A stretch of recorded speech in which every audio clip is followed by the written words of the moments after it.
Welcome to Daily Wisdom, Walking the Path with the Buddha, a podcast shared by David Roylance. This podcast is dedicated to guiding you to completely eliminate the discontent mind and the suffering it causes by attaining enlightenment. Learn and practice the teachings of Gautama Buddha that will guide you to fully attain a peaceful, calm, serene, and content mind with joy. To support this podcast, visit patreon.com/support Buddha or visit buddhadailywisdom.com, where you will discover a full range of courses, retreats, and online learning resources to assist you on the path to enlightenment. Now, here's our teacher to share more.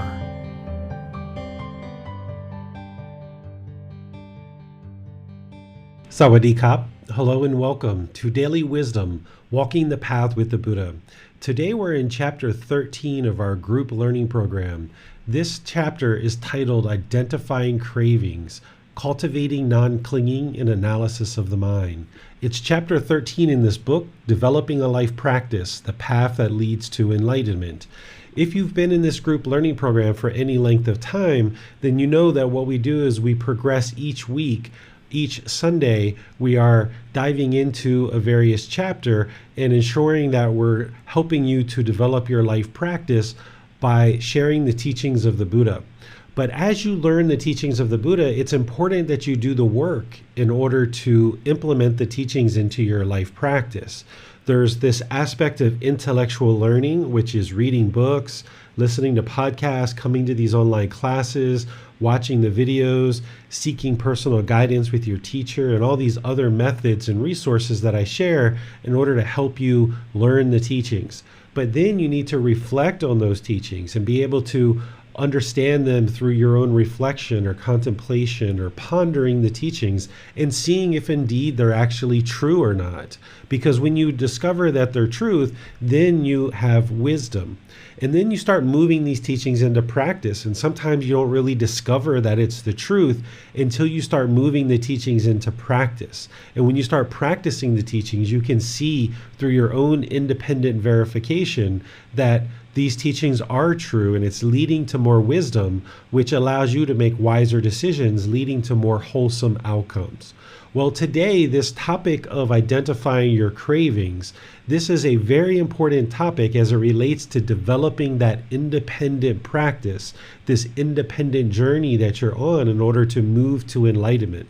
While there's teachers to help you and guide you along this path, it's really each individual practitioner doing the work themselves, because you're the one who chooses to meditate, you're the one who chooses to read the books, you're the one who chooses to come to class, you're the one who chooses to do all the various aspects of progressing in your practice.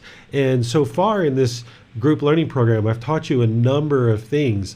And today, a lot of those things are going to converge together into helping you develop this very important skill that I call identifying your cravings, cultivating non-craving and analysis of the mind. So I'm going to share with you guys what this is and how to progress along this path, because in addition to meditation, this skill that I'm going to share with you today is the next most important aspect of your practice. Without understanding this, there's no way that you would be able to actually make your way to enlightenment.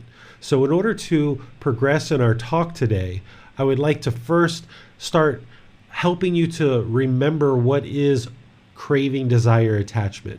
If you've been in this program for any length of time, we've covered this at different times. But if you're joining us for the very first time, you might not have this understanding. So before we go into talking about identifying cravings, let me explain what craving, desire, attachment is and kind of build you up to the skill that I'm going to be sharing with you today for you to develop. And then as part of our class today, we're going to actually be doing a group activity in order to help you cultivate this skill. So I'm going to be sharing some teachings with you for a while, but then we'll move into a group activity that will help you to develop this skill, much like you have developed meditation and other aspects of your practice. This is a skill that's important for me to help you to develop. So what is craving, desire, attachment? Well, craving, desire, attachment is a mental longing for something with a strong eagerness. You might have observed this when the mind is pulling towards the direction of the objects of its affection. There might have been certain wants, certain things that you wanted really bad, and you felt the mind pulling in that direction. Or you had certain expectations, and the mind might even be grasping, kind of like reaching out for something and trying to pull it in and hold it or cling to it. This is craving, desire, attachment, where the mind is longing for something. And the mind does this because it thinks that this object of its affection is going to bring lasting satisfaction. But in reality, what it is the mind is chasing after these pleasant feelings. And it's basing its pleasant feelings on some condition.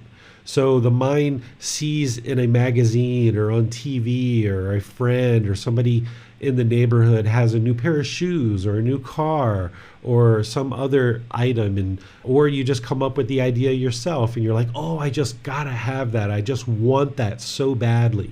And the mind chases after this object of its affection, thinking that it's going to somehow bring lasting satisfaction. But in fact, what it does is it brings these conditioned pleasant feelings, this conditioned happiness, or this conditioned excitement or elation or thrill, euphoria. And it's conditioned on some impermanent condition, like new pair of shoes or a new job or a new friend or something else that you might be longing for. And you feel like if you just get that the mind will be content and peaceful, but it's not, because it's basing its inner feelings on this impermanent condition. But nonetheless, because the unenlightened mind doesn't have the wisdom, it lacks this understanding, it keeps chasing and chasing and chasing after the objects of its affection. And this is what causes discontentedness. If you've studied the Buddhist teachings on the Four Noble Truths, then you understand that the cause of all discontentedness in the mind is craving, desire, attachment. So those conditioned pleasant feelings, the mind is unstable, it's unsteady, it's shaken up. Or painful feelings like sadness, anger, frustration, irritation, annoyance, guilt, shame, fear. The mind is basing its inner feelings on some condition, and therefore it's now angry or sad or irritated or some other painful feeling. And we also experience feelings that are neither painful nor pleasant. And this is all based on craving, desire, attachment. The mind is having this mental longing with a strong eagerness, and because that's in there, the mind keeps getting shaken up over and over and over again until we eliminate the craving, desire, attachments. That's what actually solves the problem, is by eliminating craving, desire, attachments. But how could you eliminate them if you can't identify them? So that's what we're going to be talking about as part of today. This craving or desire or attachment, it's part of those three poisons, part of the three major problems that the Buddha discovered: craving, anger, and ignorance, or this unknowing of true reality. This is why the mind is experiencing the unenlightened mental state. And in order to get to the enlightened mental state, we need to eradicate craving, anger, and ignorance. It's not until we remove those pollutions of mind and transform them that the mind can then function through what's called the three wholesome roots.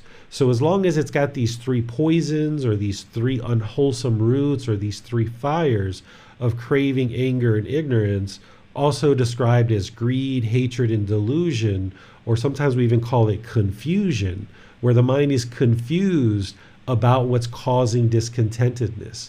The unenlightened mind, before you understand the wisdom of the Buddha, thinks that other people are causing us to be angry. We will blame others, or we will blame a situation.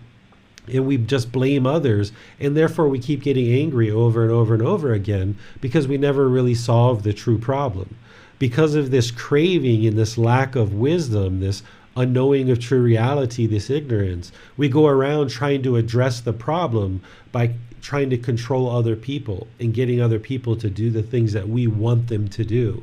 Or if people won't do what we want them to do, we will have aversion, we will have anger and hatred and ill will. We'll push these people and situations out of our life thinking that's going to solve the problem.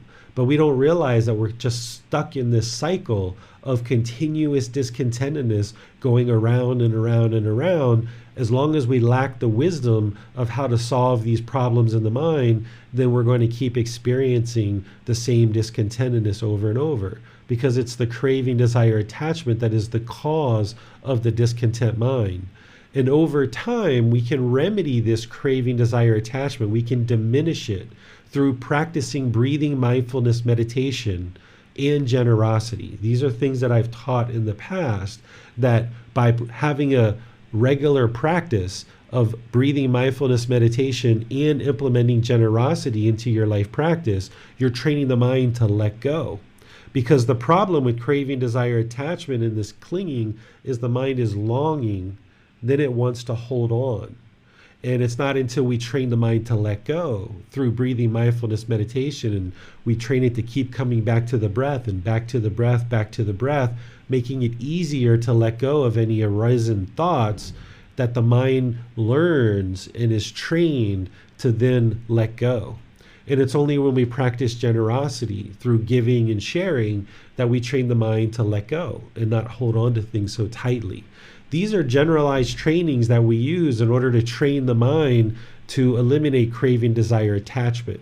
But if all we ever did was breathing, mindfulness, meditation, and practice generosity, we wouldn't be able to get to enlightenment, because you need to do some kind of surgical elimination of specific cravings. And you need to be able to identify your own cravings and then surgically remove them. With breathing, mindfulness, meditation, and generosity, that's that generalized training to kind of soften up the mind and get it ready to release craving, desire, attachments.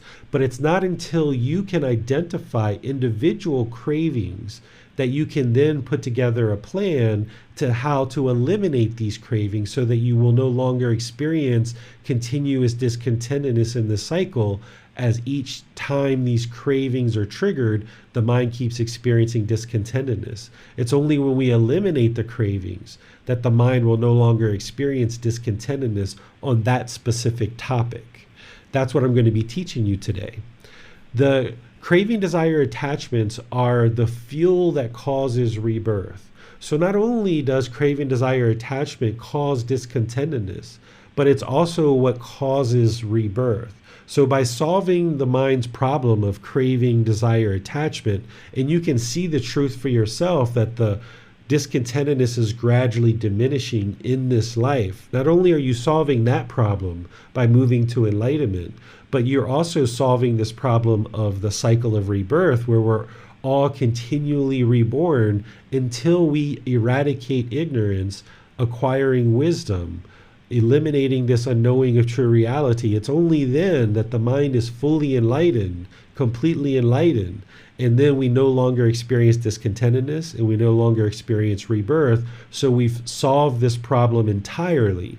So we focus on solving the problem of discontentedness because that's kind of like the pulse that we can tell whether our practice is developing or not. If we observe the diminishing of discontentedness over time, then we know we're moving in the right direction, and we focus on that. But you should also understand the bigger picture, that through eliminating discontentedness by eliminating craving, desire, attachments, you're also solving this much bigger problem of the continuous rebirth that's happening on a continuous and ongoing basis. So I'd like to pause here and see what questions you guys have just on this little recap to help you guys remember what craving, desire, attachment is, or for anyone who's new that's joining us for the first time, helping you to understand this craving, desire, attachment, because the way that we use these words, craving, desire, attachment, wants, expectations, and others in common language is very different than how we use it in Buddhist teaching. So when we think about craving in kind of a common sense, we might think about a craving to eat something, like I have a craving to eat chocolate or craving to eat ice cream. Those can be actual cravings as we define them in Buddhist teachings, but you can understand that the craving, desire, attachment we're talking here is this mental longing for something. And what you would like to get to is you'd like to get to where the mind isn't craving and longing for it, trying to hold on to it, but instead you have a certain interest, or you have a goal, or you have an objective to accomplish certain things in your life rather than pursuing them with this strong eagerness and thinking that this object of your affection is going to bring some kind of lasting satisfaction where the mind is pulling towards that. So let me pause here, give you guys a chance to ask questions. In Facebook, YouTube, or Zoom, you can put those in the comment section, or in Zoom, you can raise your hand electronically and ask any questions that you like. Hello, teacher. Someone wonders when the mind craves for something, most likely it craves for pleasant feelings. So while knowing that these pleasant feelings are temporary, they are impermanent, but at least the mind experiences some pleasant feelings. So why eliminate these pleasant feelings? So what we're eliminating these temporary pleasant feelings. And because they're temporary, they're dissatisfying. They're not satisfactory because they're going to arise, they're going to change, and they're going to fall away. And what you're trying to move to is this permanent joy, where the mind can be peaceful, calm, serene, and content with joy, regardless of what's going on around you. That there's no condition that is creating the joy. You wake up joyful all day long, the mind's joyful, and you go to sleep joyful all day long. But as long as you're holding on to these conditioned pleasant feelings that are just temporary, you're not going to be able to experience this permanent joy. So as long as the mind's chasing after and wanting these temporary feelings, it's not going to experience the permanence of having an unconditioned mind. It's kind of like this, if you think about it in terms of love, because we're going to be talking about true love in about 2 weeks. If you could have somebody have conditioned love for you, meaning they have certain conditions, and if you meet these conditions, they will love you. But when you stop meeting these conditions, they don't love you anymore. That might be called conditioned love. It's really not love at all, but you might call that conditioned love. And then there's this person who has unconditional love. Doesn't matter what you do, how you do it, they just love you regardless. They just love you as a human being. There's nothing you could do to make them ever hate you or fall out of love with you. They just love you because they love you. So which one would you rather have? Would you rather have this conditioned love where somebody has set out this criteria and these expectations and wanting you to be a certain way and only loving you if you do those things? Or would you rather have this unconditional love where someone just loves you just as you are? So it's the same kind of thing. Is this happiness, this conditioned happiness, is that the unenlightened mind is saying, okay, if you give me those shoes, those new shoes, I'll be happy. But if you don't get me those new shoes, I'm going to be angry and I'm going to be frustrated. Or if you get me that ice cream, I'm going to be happy and I'll be happy for a while. But if you don't get it for me, I'm not going to be happy. Or if you take me to the movies and I get to see Superman or Superwoman, I'm going to be happy. But if you don't take me, I'm going to be frustrated and annoyed and irritated. So the mind is almost tricking you into doing these things. It's still your own craving, desire, attachments, but the mind is setting out these conditions and saying, if you meet these conditions, I'll be happy. But I'm only going to be happy temporarily. And then once you get me what I want, I'll be happy for a period of time, but then that's going to fade away and you're going to be right back to where you started from in these painful feelings. So you can eradicate all that and you can train the mind to no longer do that. You can train the mind that if I go see Superman and Superwoman in the movies, I can be joyful. But you know what? If I go there and the movie's closed or they've already sold out of tickets or for whatever reason I can't see Superman or Superwoman, I'm completely fine with that too.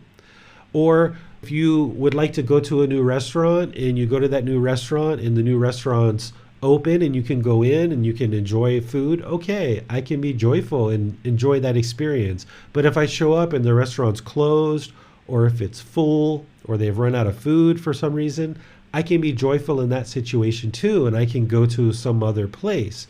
So what you're eradicating is you're eradicating this conditioned happiness, this pollution of mind that wants the objects of its affection. It's kind of like this dirty little devil that's trying to manipulate you into giving you everything that it wants.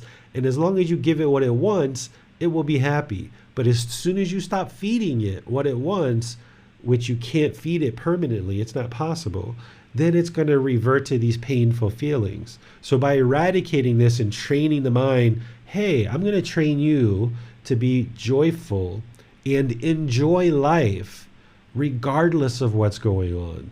And when you can train the mind to that level, then nothing can shake up the mind. It doesn't get shaken up when the restaurant's closed, or you try to buy the new pair of shoes and they've run out of your size, or your friend was supposed to come visit you and they can't come because something else came up in their life and they're not able to come. So instead of being angry at your friend because they couldn't come, you'll just be able to recognize that this is impermanence, that something happened, and maybe you'll see them in a few days or in a few weeks. And you don't damage your relationship with this person just because they couldn't come and see you. So the mind can reside peaceful, calm, serene, and content with joy, regardless of what's going on when the mind is in the enlightened mental state. But as long as it's polluted with this craving, desire, attachment, it's not going to experience that permanently. So are you saying that the less cravings the mind had, the better life or the more peaceful mind one will experience? Yes. So when you're meditating, what you're doing is you're training the mind through breathing mindfulness meditation to let go, to let go, to let go. And the more in your daily life that you're able to do that, you're going to see the discontentedness diminish, and you're going to see the peacefulness come into the mind. And this is also where you gain focus, clarity of mind, deep memorization, and clarity or concentration. Because when the mind is polluted with craving, desire, attachment, it's just selfishly chasing after its own desires, then it can't experience peacefulness.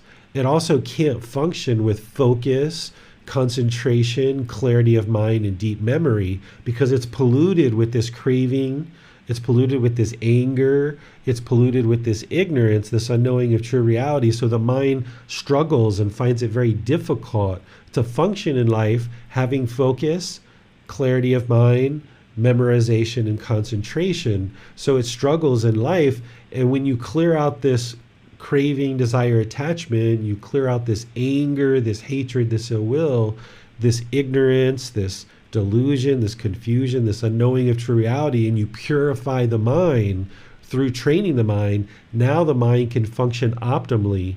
And now in your personal and professional relationships, you can really blossom in those relationships, and you can have more wholesome outcomes, because now the way that you're functioning is through the purity of mind with these wholesome qualities of generosity, loving kindness, and wisdom, rather than with the unwholesome qualities of craving, anger, and ignorance. Thanks, teacher. Let's go to Manal for Facebook questions. Yes, Denise has a comment on Facebook. She comments, I noticed today I want to sleep late and catch up on class later, but I realized that it was just a craving and I would later experience discontentedness. So I am attending class. This is new for me. Yeah, and that's essentially what we're going to be talking about today, is helping you, which you're already starting to do, Denise, is identify your cravings and know when there's craving there, and then know how to eliminate them. Because as I mentioned, breathing mindfulness meditation and generosity is this generalized training that you partake in on an ongoing, regular basis. It's a generalized training. But to really go in there with like a surgeon's scalpel and really kind of work with each individual craving and eliminate them, or the Buddha used the word obliterate them, that once you obliterate these craving, desire, attachments, then they can't arise in the mind because they're gone, and therefore discontentedness can't arise either. But how would you ever eliminate the craving, desire, attachments if you can't identify them? So it sounds like some of you guys are already starting to be able to do that. And with the guidance that I share with you today, that will help you to more deeply identify your cravings and then put together a plan of how to eliminate them. Because you can't just eliminate them typically just once. You can't just do one thing and then boom, they're gone. There's usually multiple things that you need to do in order to eliminate any one particular craving. Thanks, teacher. No more question. All right. So, just talking a bit more about craving, desire, attachment, and what I have to share with you today is the number one goal of this path to enlightenment is to eliminate discontentedness. That's what you're working towards in order to get to this peaceful, calm, serene, and content mind with joy. This enlightened mental state is to eliminate discontentedness. And to eliminate discontentedness, we need to eliminate craving, desire, attachment, because that's what's causing the discontentedness. But as I've said a few times today, how could we ever eliminate craving, desire, attachments if we don't know how to identify them? So that's what we're going to be talking about as a connection to what we were talking about last week, about understanding the problem is craving and what's the solution. Well, what I'm sharing with you here is part of that solution. Identifying cravings is the second most important skill that you can have next to meditation. You wouldn't be able to attain enlightenment without meditation. Meditation is a required aspect of this path, and particularly breathing mindfulness meditation and loving kindness meditation. Those are the two forms of meditation that every practitioner is going to need. But also, you wouldn't be able to attain enlightenment without understanding what a craving is, and knowing how to identify them, and knowing how to put together a plan to eliminate them. So that's what we're going to be doing today in order to help you develop that skill. So just like I've taught you how to meditate in training the mind to let go, I'm also going to be helping you to identify these cravings and put together a plan of how to eliminate them. What you're doing in terms of identifying cravings is you need to have a certain amount of mindfulness or right mindfulness on board. And that's why at the beginning of this program, I taught breathing mindfulness meditation, and I continue to teach that as part of this program, because you needed to have that on board first and start having this awareness of mind, this right mindfulness or this awareness of mind. That's how you're going to be able to identify these cravings. And when you identify them through awareness of mind, then you can actively apply right effort. Right effort is to eliminate unwholesome qualities and arise wholesome qualities. And you're doing this outside of meditation. Because remember, meditation, you wouldn't be able to attain enlightenment without meditation, but you also wouldn't be able to attain enlightenment with only meditation either. Your training of the mind is happening outside of meditation too. When you're at work or when you're at home or when you're doing other things, having right mindfulness and awareness of mind, the Buddha says that right mindfulness or mindfulness is useful at all times. All waking hours, essentially, is what he was saying, is that you should always be practicing awareness of mind. And then when you're aware of the craving, desire, attachments, and you know how to identify them through what I'm going to share with you today, you can then apply right effort to cut those off and eliminate them so that they will no longer arise discontentedness in the mind ever again. By eliminating these individual cravings through identifying them in analysis of the mind, then you're able to eliminate them once and for all and liberate the mind, or bring it freedom from experiencing continuous discontentedness. What we're essentially going to be talking about today is how this mental discipline as part of the Eightfold Path is coming together in your daily life. So it's breathing mindfulness meditation and other things that I've been teaching you throughout this program that have all been coming together to get you to this point today where you can now understand what right effort is, what right mindfulness is, and what right concentration is. Right effort is taking the effort to eliminate unwholesome qualities and arise wholesome qualities. And we talked about this in more detail at other points of our program. Right mindfulness is the four foundations of mindfulness, but you can generally think about it as awareness of mind. And we talked about that in more detail at other points in this program. Right concentration is having singleness of mind, being able to focus on one single thing at a time in order to have concentration and focus and clarity. And again, we talked about that in more detail at other times in our program here. But all of these things are culminating together to have mental discipline where you can identify what these craving, desire, attachments are and eliminate them from the mind so that you can experience the benefits of that focus, that clarity of mind, that deep memorization, that concentration, which ultimately leads to this peaceful, calm, serene, and content mind with joy, the enlightened mind. It's through practicing all those other aspects of the Buddha's path, on the path to enlightenment, that are going to help prepare the mind towards moving it to enlightenment. But it's this mental discipline that we're going to be talking about today in terms of being able to identify your cravings on an ongoing basis, that you'll be able to then actively eliminate them. Because your teacher can't be with you all the time to help you. You have to be able to develop these skills by yourself. So just like you meditate on your own, or you practice right speech on your own in your relationships, or you practice right action, there's no teacher looking over your shoulder and, look, you messed up here, or you skipped something here, or, oh, you did that well, you're doing that really nice over here. That's not what a teacher is going to be able to do for you. So you have to develop this independent practice of being able to do these things on your own through your own mental discipline and identifying these cravings. So when I talk about identifying cravings, I use this analogy of the red light on the dashboard of your car. If you can think about discontentedness as a red light on the dashboard of your car, that if you had a red light pop up on the dashboard of your car, what would you do? Well, you'd probably pull over and investigate. You might even pull into a service station and see if there was a technician to help you.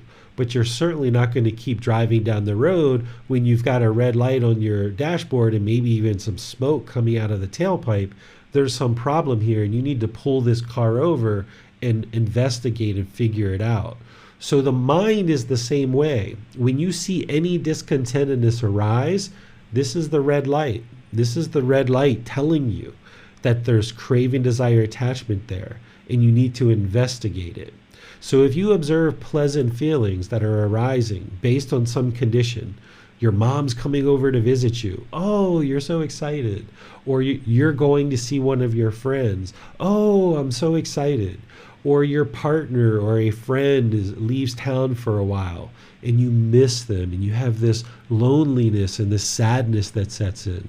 Or you get this gift for the holidays and you just get, oh, so excited because you got this new gift. This is all showing you that the mind is discontent. The mind is shaken up. If you feel shyness or you feel dissatisfied or you feel bored or you feel lonely, this is the mind's red light showing you that there's craving, desire, attachment. There's something in there that's causing this discontentedness. And you need to pull the car over. You need to kind of investigate what's going on here. And I'm going to give you steps of how to actually do that. Now, what you might end up doing is, if you had a problem with a car, is you might pull over and start investigating the fluids, the oil, the battery, the fuses. If you know a little bit about a car, you would maybe kind of start investigating a few things. But sometimes you need to take the car into the mechanic and have the mechanic or technician to look it over for you if it exceeds your skill and what you currently have wisdom about. So you can think about this the same way, is that when your mind becomes discontent, you should investigate that and see if you can resolve that and figure that out yourself. But sometimes you need to pull in and talk with a teacher. You need to say, hey, teacher, I'm having this experience. I'm having this situation happen. And here are the things that I think are the craving, desire, attachments that have led to this discontentedness. But I'd like to get your perspective. What's your thoughts on this? And that's where the teacher comes in. So as you do that each time, you come into contact with your teacher and you ask questions about this craving, desire, attachments, and this discontentedness, you build your wisdom slowly but surely. And over time, you become better and better at identifying your cravings. And as you build up this wisdom and you build up this skill, more and more, you're able to do those things on your own. Just like when I first started driving a car, I didn't know really much about a car at all. But each time I took the car into a mechanic, I would kind of ask them questions about what was wrong with the car, and they kind of showed me a few things. So then I started building my wisdom to be able to kind of solve some of the problems with the car on my own. But still, there was sometimes some really significant issues that I had to take it in to see the technician. So that's the same thing with your mind, is anytime you see discontentedness, you should cut that off and let it go in order to help to eliminate the discontentedness, but then start looking at what's actually causing this discontentedness. So let me share with you guys the kind of steps that I suggest you go through anytime you experience discontentedness. Whenever you see this red light, whenever you see these pleasant feelings, these painful feelings, or these feelings that are neither painful nor pleasant arise, these are the things that you should look at doing. When discontentedness arises, the first thing you should do is cut it off and let it go. If you can observe it as bodily sensations, that's the best place to cut it off and let it go. Because before the mind becomes excited or euphoric or elated, there's going to be some bodily sensations that is alerting the mind that this discontentedness is about to arise. If you can cut it off there and let it go, that's outstanding. Or if the mind is about to become angered or frustrated or irritated, there's some bodily sensations that you may or may not be aware of right now. But if you start looking into this, there's bodily sensations associated with painful feelings, and if you can observe it there and cut it off and let it go, that's ideal. Even boredom and loneliness and shyness. Have you ever heard or have you ever experienced what people call butterflies in the stomach? Like if you were going to do some public speaking or some performance, someone says, I have butterflies in the stomach.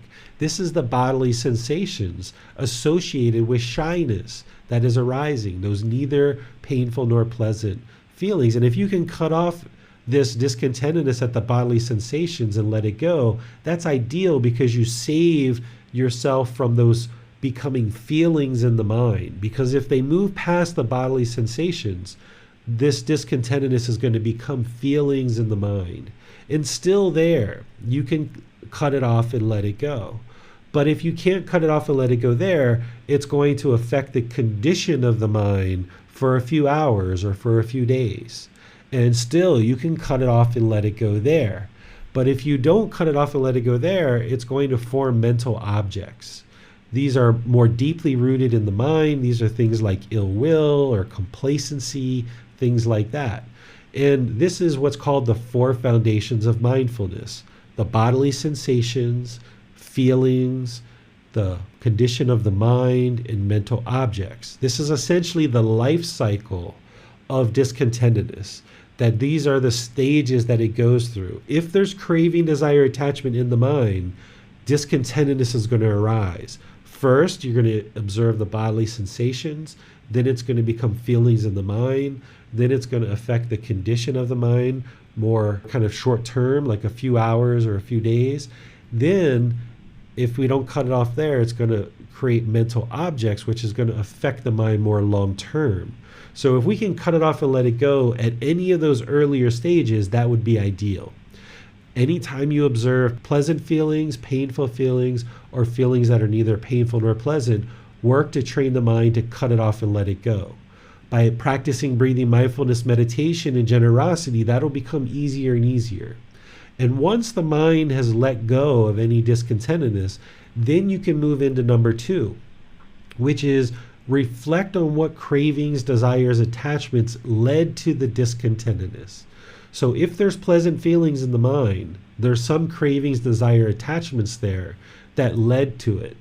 So if you got really excited when your mom or dad or friend came to visit you, that shows you that you have craving, desire, attachment towards people coming to visit you, perhaps towards your family or friends. You might have a certain self-image that you're trying to uphold and you want them to see your new house or some new items in your house. You have to investigate this for yourself. You're not a bad person if you experience discontentedness. That's important to understand, because sometimes when people share teachings, it's all about, am I good or am I a bad person? It's not about whether you're good or bad. It's just a matter of what exists, is that there's craving, desire, attachment in the mind, and it's led to the arising of these conditioned pleasant feelings. Or if you observe that the mind was really angry or frustrated or irritated, and you've been able to cut that off and let that go at whatever point, then you should look at and reflect on and contemplate and ponder what were the cravings, desire, attachments that led to that anger. Why did the mind get angry? If you understand the Four Noble Truths and you're practicing right view, then you know that other people didn't cause your anger. So anytime you get angry or frustrated or irritated, as soon as the mind lets that go, you should always look inward, and you should look to see what was it in the mind that caused that. Because by you putting your finger on that, that's where you can actually solve the problem. As long as we blame other people, we blame the situation, we can't solve the true problem. But by doing this number 2 of reflecting on the craving, desire, attachments, then we can identify the craving, and then we can start putting a plan together in order to actually eliminate it from the mind. So this reflection, this is the analysis. This is the analysis of the mind, pondering and contemplating, trying to come up with and discover what are the craving, desire, attachments. The more extreme the discontentedness, the more craving, desire, attachments that are there. Early in practice, it's very rarely that it's just one craving, desire, attachment. If the mind has a bout of anger or rage, there's usually 2, 3, 4, 5, 6 different attachments that are in the mind that are arising these really strong feelings. Or if you get this euphoric feeling, this elation, these pleasant feelings, there's usually 3, 4, 5, 6 different craving, desire, attachments that led to those pleasant feelings. Or if you get really deep into shyness and you're really, really, really deeply shy, there's probably multiple things in there that the mind is experiencing in terms of craving, desire, attachment. So you would like to uncover all of those. And if you need help with that, that's where you reach out to your teacher. You ask questions in class, you post a question in the Facebook group, you send me a private message, you schedule a personal guidance session, and you let me know about the things that you're experiencing and the challenges that you're facing. And you might even share with me, teacher, I think it's this craving or that craving or these 3 or 4 cravings. Are there any others that you see that I should maybe look at and investigate? And part of that reflection after you've done that on your own is potentially in some cases reaching out to your teacher. And as you do that, then you'll build up the skill more and more, and you won't need to do that as frequently. But initially, feel free to reach out to me as much as you like, even as you go. There's students that have been studying with me for a few years already, and they will still contact me sometimes and ask me about certain things that they're challenged with, and they would like to just make sure that they're fully looking at the challenges they're experiencing and have somebody from the outside kind of look in and give them some things to think about that maybe they're not thinking about themselves. So that reflection is really important. Once you realize what the craving, desire, attachments are, then you would like to develop a plan in order to be able to eliminate the specific craving, desire, attachments that cause this discontentedness. You still would like to maintain your breathing, mindfulness, meditation, and generosity on a consistent, ongoing basis. But this is like a specialized little plan that you'll put together in order to eliminate and eradicate a certain craving, desire, attachment. And I'll give you some examples about that today. And then each time you see this red light pop up, this discontentedness arise, whether pleasant feelings, painful feelings, or feelings that are neither painful nor pleasant, just repeat this process over and over and over again, and eliminating these craving, desire, attachments, involving a teacher as you need help. So let me give you some examples here. Let's just say I was driving down the road, and 5, 10, 15 minutes into the drive, I realized that I left the cell phone at home. And right away, the mind becomes fearful. I'm afraid that I left the phone at home, and the mind is shaken up about that. Well, that's the red light. That tells you, okay, there's some discontentedness here. That means there's craving, desire, attachments. So cut that off and let that go. Calm down. If you need to pull over to the side of the road, do that, but calm the mind down. And now start reflecting. Maybe not in your drive, maybe after you get to your destination, but start reflecting on what is it that arose that fear in the mind. The mind is craving that mobile phone. I want that mobile phone permanently. And because I didn't have it, the mind had this fear because maybe I was fearing that something might go wrong in my day and I won't have the ability to call somebody. And that arose the fear because I didn't have the phone, and the mind's craving that permanence. It's not comfortable with this impermanence of not having the phone. So now moving on to number 3, developing this plan. So now that I know that the mind isn't comfortable with this impermanence of not having the phone, and there's this fear that arose, now the plan would be, let me intentionally leave the phone at home a couple of times, 3, 4, 5, 6, 8 times over the course of a few weeks, and train the mind to be peaceful and content and joyful without the phone. So maybe sometimes I take the phone with me and sometimes I leave it at home.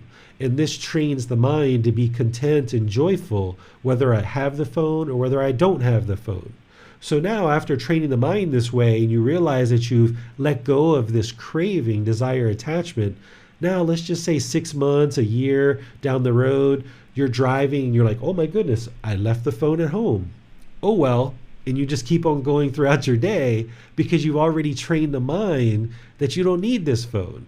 You've already trained the mind 6, 8, 10 different times that you don't need this phone to have peacefulness and contentedness and joy, that you've already gone outside intentionally multiple times without the phone. So therefore, your mind is no longer attached to it. It's no longer craving permanence. So then on a subsequent occasion, when you realize you don't have the phone, that's when the mind can just be like, okay, well, I'll just get it when I get home. No big deal. If I need to call somebody, I'm sure I can find a place to call them, right? So this is how you might go through this whole life cycle of experiences. Let me give you another example. Let's say you were out at the store and you bought a particular food, maybe a chocolate candy bar or something. And your idea was that, okay, I'm going to buy this chocolate today and then I'm going to put it in the refrigerator. And when I get home tomorrow from work, I'm going to enjoy this chocolate bar. And this is going to be kind of my reward when I get home from work tomorrow. Well, you put it in the refrigerator, you go to work the next day, you're thinking about that chocolate bar. On the way home, you're thinking about that chocolate bar, and you get home and boom, the chocolate bar is not there. And somebody has now eaten your chocolate bar, somebody in your home, assuming that you live with other people, right? Or maybe Little Red Riding Hood came along and ate your chocolate bar, right? Somebody ate your chocolate bar. And you might feel this frustration, this anger arise. Who ate my chocolate bar, right? Because you were craving it. You were holding on to it. You wanted it so badly. Well, there you go. That's the red light. That's the discontentedness. You can see, I was attached to this silly chocolate bar. Can you imagine? This is where sometimes you have to kind of laugh at the mind, right? Can you imagine? I got angry at somebody eating a chocolate bar. My goodness, right? Like that's how silly the mind can be sometimes. You just kind of have to laugh at yourself. That can help you to let it go, right? Well, then you would like to reflect on that and say, what was it? Oh, I was craving that chocolate bar. Okay, well, now you reflected on it. You know what that is. Well, now you put together a plan. Maybe what you do is you go to the store and you buy 3, 4, 5, 6 chocolate bars and you kind of hand them out and you practice generosity, training the mind to let go of food because you're holding on to food too tightly. Maybe you hand out some gifts. Maybe you buy some croissants or some bagels and take them into the office. Maybe you do some other things. When you open a bag of potato chips, you share them with other people. You start practicing generosity to train the mind to start letting go of food and not holding it so tightly anymore. And this is part of your plan to help you eradicate the discontentedness associated with holding on to food. And now when you buy that chocolate bar again in the future and you put it in the refrigerator, you know in your mind, this chocolate bar may or may not be here when I come back from work tomorrow. But I'm going to put it in here, and if it's there, I will eat it. If it's not there, then that's completely fine too. And I'll just go about my day. So you kind of get ahead of the curve, knowing that when you put this chocolate bar in there this next time, that it may or may not be there when you get back, and it doesn't make sense for you to hold on to it so tightly that you're going to arise frustration or anger if somebody's eating the chocolate bar when you come home. So these are just a few examples to help you understand. Let me pause here and see what questions you guys have before we go on to our group activity. Well, so in a teacher-student relationship, identifying these cravings is a role of the teacher or the student or both of them. You should always make it your objective and your role to develop your own practice, that all of this is your independent practice. The teacher is here to provide guidance, but only as you seek guidance. That's why you don't see me sending you private messages. Hey, Donnie, did you meditate today? Hey, Manal, are you practicing generosity? Right? I'm not doing that because this is your practice. I'm sharing the teachings and you guys are coming for guidance. So you should always take ownership over your own practice. But the teacher is here making themselves available to this community and saying, I'm here to help you. I'm here to support you. And that's your objective or your responsibility to reach out and seek guidance as you need help. But even in that, when you reach out to your teacher for help, it's your responsibility to ask the questions that you need help with and then gain the learning and the understanding so that then you can go off and actually practice this on your own. Nick has his hand raised. Let's go to him. I have a question about mobile phone, using that example. I recall last year around this time, I was on a mountain with Jackson. And we're in Lake Placid, and we went to this wild center, which was about 45 minutes away from the place we were staying. And Christina was going to meet us there with the girls. But on this little hike, this little adventure we were on, it was so cold that the mobile phone froze. And I didn't panic or anything, and I didn't know how Christina and the girls were going to meet us. So I was like, oh, that's pretty cool. I noticed like, oh, I must not have a craving to the mobile phone. But then, even until like recently, sometimes, when I'm driving or if I'm doing some errands and, I touch my pocket or my bag or something and, I have a quick thought in my head, oh, do I have my phone or, do I have my wallet? Something like that. I get like a bodily sensation until I pat the area where it's supposed to be. Now, would that be a craving or a quick scare? Like, cause I don't know if I left it in the store or something. So I'm just trying to think if that's a craving when you get a bodily sensation, but you can quickly cut it off. Yes. Whether or not you do find the phone.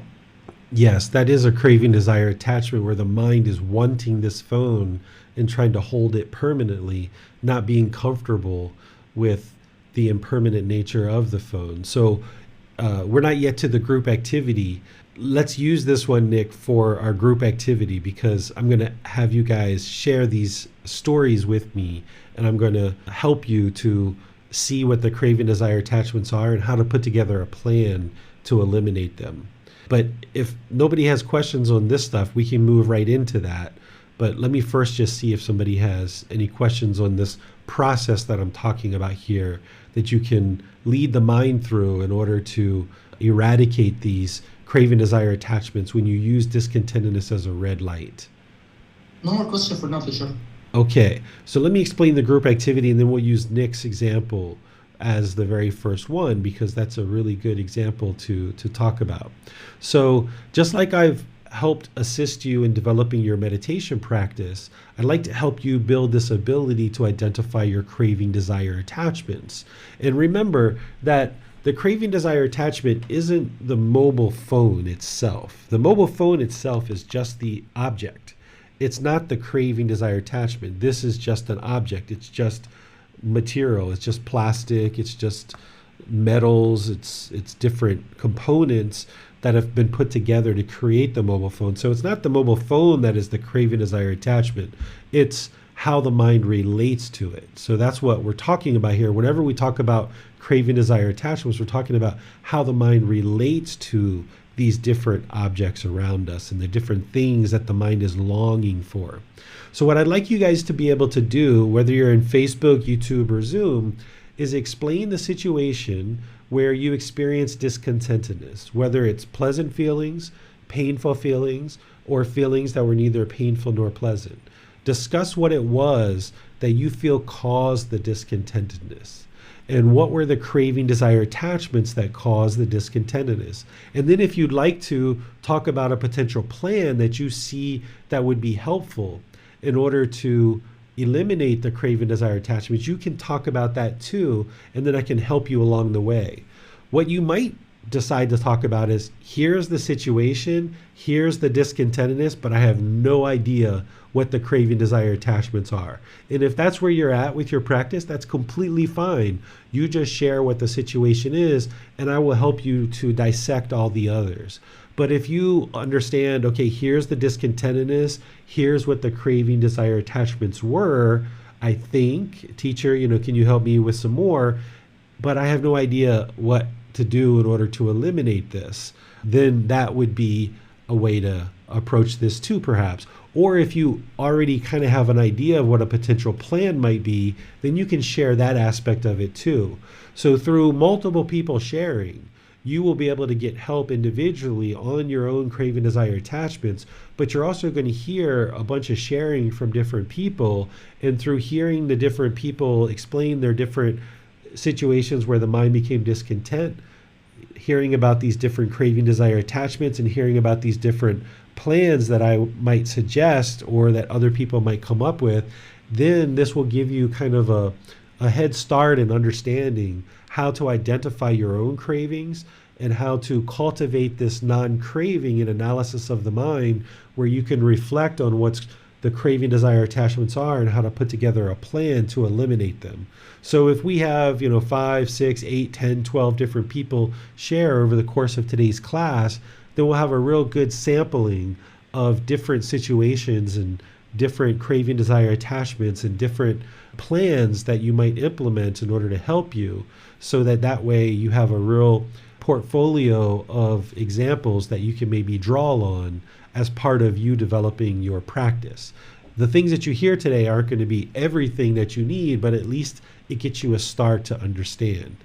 So with Nick's example, where when he was out with his son, he experienced that, he was fine when the impermanence of the phone arose and the phone froze up. He was completely fine, but he does notice that there's this kind of residual craving where he's got to observe and kind of touch with his hand whether he's got the phone or not, right? In that situation where he was with his son, maybe that's the real driver there, that, okay, I'm with my son, so I know everything's fine. I don't care if the phone's not working or not, because I know my son's fine and I know Christina's fine, no big deal. But maybe, Nick, what's driving this is that it's not just the attachment to the phone, but it's the attachment to the son as well. When you're out and about on your own, you're kind of maybe anticipating that there could be a phone call about the son. So therefore, it's creating this craving, this desire of, do I have my phone or not? And that's where you're touching the phone and trying to determine if you've got the phone. And it's this repetitive process, this cycle that keeps happening over and over and over again. It's not that you're angry. It's not that you have this extreme frustration. It's just kind of like this little annoyance, this kind of little thing that just kind of keeps happening, this little ickiness. This is still craving, desire, attachment, because you can think about discontentedness as the spectrum. On one side of the spectrum, like say 1 to 10, the 10 is like the rage, the fierceness, the extreme anger. On the other side, the number 1 is kind of like, I'm irritated, or I'm annoyed, or I'm just feeling a little icky, right? And there's all these levels of discontentedness in between. Well, in order to get to enlightenment, you have to get to 0, where there's no discontentedness whatsoever, even these little tiny things that you're experiencing with the phone. So what I would suggest for you is to leave your phone at home intentionally multiple times and train the mind to be content without it. That's the way to train the mind to be comfortable with this impermanence, that you can't always permanently have the phone. And during those situations, you're probably going to feel uncomfortable. The mind's going to feel uncomfortable. It's not going to like that feeling of not having the phone. And there might be some worry, there might be some uncomfortableness, and that's the discontentedness that's arising. But then what you're doing is you're putting the mind in a situation where it's got to now find the peacefulness. It's now got to find the contentedness. It's now got to find the joy without this phone. And you do this, maybe in a given week, you do it once or twice a week over the course of multiple weeks. And then gradually the mind gets comfortable. Whether you're with the phone or you're without the phone, you're completely content. And you're not finding that you're constantly checking to see if the phone is with you. Okay, teacher, I understand that part. I'd like to add some information. Sure.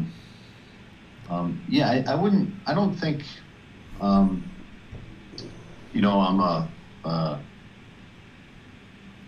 just by leaving it, I don't think that would pertain to this situation. Because I read that in the chapter in the book, and I was like, okay, but this is why I asked the question, because I think this scenario is just a tad different. I think it's like a little fear when I'm running errands, if I'm going from store to store or something, and then I reach for the phone. I'm like, oh, do I have it? I think it's a little bit of fear of losing maybe my wallet or the PII on the phone, the personal identifying information. So I think it's a quick fear. I get a little bodily sensation, like a stomach drop or a heart jump. Oh, where is it? But it's not like when I'm just walking around the house, I gotta have it. I leave it all over the place. So I don't think just leaving it at the home when I run errands would help, because I think it's when I'm doing the errands, the fear kicks in, oh, do I have it? Did I leave it at the last place I was at? If that makes sense.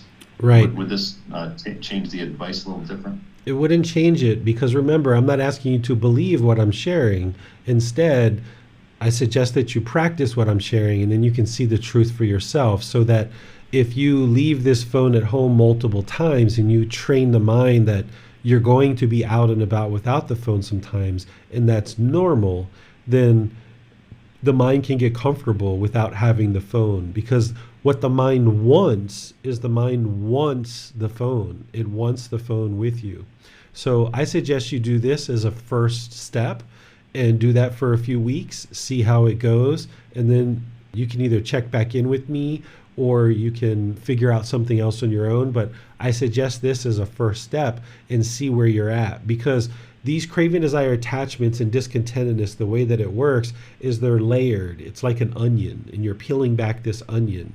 And as soon as you kind of clear off the top of layer, then you see what's underneath that and what's underneath that and what's underneath that. Sometimes I think of it like a garbage heap. When you clear off the garbage off the top, you realize there's more garbage, and you clear off the garbage, there's more garbage, and it just keeps on going. So we aren't going to be able to truly diagnose and penetrate into the heart of what's happening until you leave that phone at home for 2 or 3 times a week over the course of multiple weeks and see how the mind functions with that. Then we can see where we're at that point. So that's what I would suggest to get you started. Thank you, teacher. I see. Pleased that I asked. Yeah, me too. Arbaz, she has a question. She says, teacher, I have some long-term discontentedness anger. I think that it is about my self-image, that I crave a positive and controlled self-image, that others admire me. What can I practice to work on this? Okay, so if somebody's attached to their self-image, then they're typically going to be spending a lot of time in the morning before getting ready. They might change clothes multiple times before going out the door. They might look at mirrors frequently throughout the day and kind of check to see their appearance, that it's a certain way in order to project a certain image. This person might be really into their hair or their makeup or jewelry or purchasing clothing and these kind of things. So one of the things that you can do, and there's a lot of things that you need to do in order to eradicate this, but one of the things that you can do in the situation is you can stop paying so much attention to the self-image. Is you can take your clothes, whatever clothes you have, and you can just make stacks of shirts and pants or shirts and skirts or whatever it is that you wear, and just stack them up. And rather than standing in front of your closet and selectively going through and using a lot of time to figure out which items you might wear in a given day because you're trying to project a certain self-image, instead just select the clothes that are on top of the pile. If you folded your clothes and put them on a pile, just select the ones that are on top and wear those. Don't allow the mind the opportunity to choose what you're going to wear. That's one aspect. If you're noticing challenges with clothes, or if it's that you're looking in the mirror a lot, then you've got to get rid of your mirrors. In terms of if you're carrying one around in your purse or your handbag or in your pocket or whatever, you have to get rid of those. Or if you're wearing a lot of makeup, you need to really diminish and start to not wear makeup. I would need to understand more of what it is about the self-image that you're looking to project, and you need to strip these things out of your life. And it doesn't have to be permanently that you're stripping these things out of your life, but you need to strip these things out of your life for at least 3 to 6 months on a minimum side, and then more long term, more like a year or so, because the self-image takes a long time to eradicate that from the mind, that the mind's holding on to it. So you need to really strip away all these different layers. And if I understand more, if you'd like to share today or you'd like to share another time, more about what is it with the self-image that the mind is trying to project, whether it's clothing, jewelry, makeup, hair, or what have you, because then that tells me what things you need to be stripping out. But you might know this without needing to even share it, that you can just strip these things out of your life, go 3 months, 6 months, a year without these things, implementing things like just selecting clothes off the top of a pile, and then not allowing the mind to project this self-image out into the world. This is one of the ways that you can reduce and eliminate the projection of a self-image into the world and train the mind to let go, that you can be peaceful and content going out into the world wearing any clothes, looking any particular way, it doesn't matter, and you can just be completely peaceful and content with that. But in order to do that, you have to kind of set up your environment in such a way that it doesn't give the mind an opportunity to choose how it's going to look when it goes out into the world. Seems that our pastor has some further question. Let's go to her. Oh, thank you, teacher. Thank you, Basim. So I think it's more about that I have trouble when I perceive that other people are criticizing my speech or my thoughts, my suggestions, my ideas, not particularly what do I look like, but more that they're criticizing my mind or my I guess, what I have to say or what I think. So I feel like I have this craving that others think that I'm smart or that I am thoughtful, that I am a person whose advice is wise, this kind of thing, rather than what do I look like. Yeah.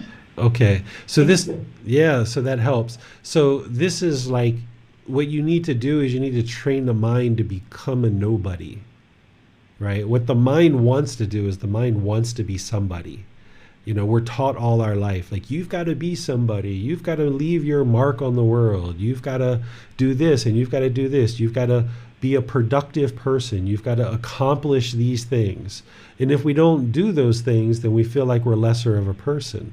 So you've got to train the mind to be a nobody, and not to identify with this label of the name, to not identify with being intellectual or being smart or wise, and letting that go. And in certain situations where people might say something and you feel like you have wisdom to share, and normally you might share, you need to pull the mind back and be like, no, I'm not going to share today. And not allow the mind to project its smartness in that situation. So I think you work in a university, in a college, and I imagine there's professors and students talking about intellectual things at different times, and it might catch your ear, and you might typically share something that is your thought, and you're kind of expecting a certain acknowledgement, or at least not a degrading of your opinion. Well, what I would suggest you do for a period of time is in situations where you feel the mind pulling towards wanting to share, is that you don't share and you pull back. Now, if it's a situation with your boss or something that's really related to your performance of the job, of course you need to do that. But in those situations where it's optional, where you're not really required to share, but the mind wants to share and look wise to others, instead pull the mind back and don't allow it to share and get used to not sharing. It doesn't mean you're going to do that all the time, but at least for a period of 3 months or 6 months, you got to get used to the mind not allowing it to project its wisdom out into the world and expecting some kind of embrace by other people. And the way that you do that is when the mind wants to share, you just pull back and be like, no, I'm not going to let you do that today. And that's how you can train the mind to not expect a certain response or a certain admiration about your wisdom. Because what's going to happen as you progress on this path is you're going to become wiser and wiser. You're going to be wiser than you ever thought possible about these teachings. And if we went around sharing with everybody every time we heard somebody say something that is unwise, boy, our work would be endless, right? Like we would be just constantly sharing with people all the time. So a person whose mind is wise but yet well restrained would be able to hear something that is unwise and know that I don't have to necessarily address that today. I don't necessarily need to share. I can just keep going about my day and just let that be. And I can let that go. Whereas if the mind wants to project itself and it wants admiration, or if it wants to be recognized as being smart, every little thing that we hear that isn't wise, we're going to want to address it. So when you hear those things that are optional, things that you don't have to share, just keep going about your day and just know like, okay, I'm not going to share there. I'm just going to keep going. And then over time, that will train the mind to be a nobody, in that you don't have to always share with people what your wisdom is. Let's go to Manal for Facebook questions. So we have a question from T. This question came in right before you described the group activity, teacher David. Okay. Her question is, hi teacher, if I want to be in a relationship with a guy, should I start eliminating my craving for a relationship first? Then I can welcome him into my life? Yes, that's best, because as long as there's craving, desire, attachment for a relationship, we're going to have a tendency to sabotage that relationship. And we're going to be talking in 2 weeks about practicing true love and how to have relationships where we're not sabotaging them and we're not crushing them. Because as long as there's craving for a relationship, it's going to cause us difficulties and cause us trouble. If you would like to have a relationship, go ahead and have a relationship. I wouldn't tell you to have one or to not have one, because sometimes there's a lot you can learn by being in a relationship. And there's also more than one way to eliminate a craving, desire, attachment. You can do what we're talking about here, which is completely eliminated through active training. But the other way to eliminate a craving, desire, attachment is to actually fulfill it.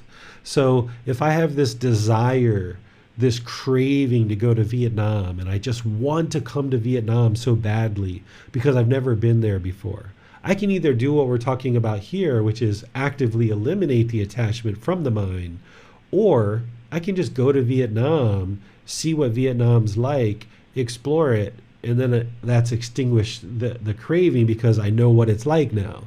But the problem becomes is now I want to go to the Philippines, or I want to go to Japan, and I want to go to all these other different places. So if you have a craving for a relationship, one of the ways to eliminate that is to sometimes fulfill it and actually have a relationship. But just keep in mind that in order to have a successful relationship, you're going to need to get to the point where you understand what true love is, and that you can practice true love so that you don't sabotage and crush the relationship, so that it can actually be successful and have a wholesome outcome. And if you're practicing that way and your partner is practicing that way too, then you can have a very successful relationship together that is very helpful for both of you guys. But until your mind understands what having love without attachment is, then what we think love is in the unenlightened state actually isn't really love. It's actually craving, desire, attachment.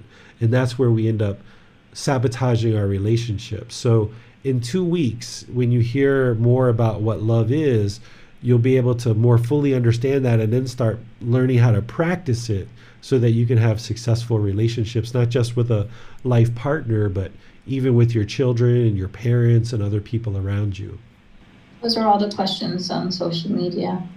Well, one common situation that maybe many of us experience is that we live in communities where most people are not practicing these teachings. Sometimes, or for some people, this arises some discontentedness. So what is a craving in such a situation? The craving is to have more and more people practicing the teachings, perhaps. The craving could be that you're craving a certain amount of peacefulness, and you think that if everybody around you were practicing these teachings, it would be more peaceful. There's oftentimes multiple cravings in the mind. And in this situation, you have to train the mind to know that it's not possible for everybody in your community to be practicing these teachings to the level of depth that you're learning. You have to let that go. So what I would like you guys to have the opportunity to do is share situations where your mind is discontent. Don't be shy. I know that you guys get frustrated. I know you get irritated. I know you get annoyed. I know you have maybe extreme happiness and excitement in certain situations. Maybe you have shyness. Maybe you have boredom or loneliness. Maybe you have certain fears or guilt or shame that comes into the mind. Share what those experiences are. If you can think about the most recent time that you were frustrated or the most recent time that you were angry, share what that experience was, what the situation was.